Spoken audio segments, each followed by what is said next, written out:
Şəhərdə 2 gündür Xalça bayramı davam edir. Çox gözəl atmosfer var.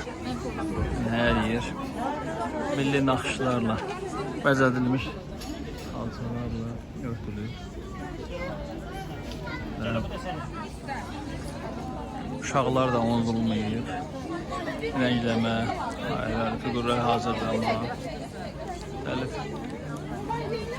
istedadların üzə çıxarılması üçün gözəl bir şərait yaradılıb. Və burada da belə bir masa qurulub.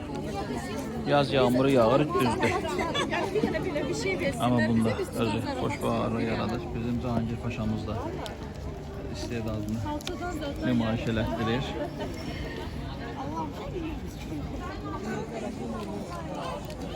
Cahangir və Beynəlxalq Xalça Festivalında iştirak edir.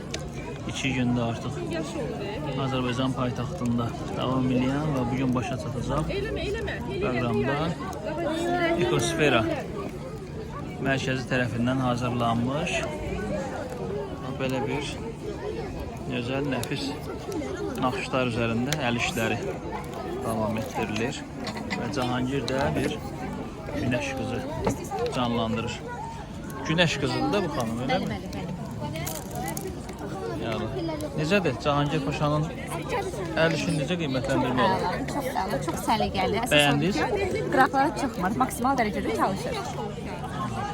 Yaşının da hələ 6 tamam olmadığını nəzərə alsaq, doğru hesab eləmiyorlar. Çox. Maşallah. Sağ olun. Cahangir, böyüyəndə rəssam olmaq istəyirsən?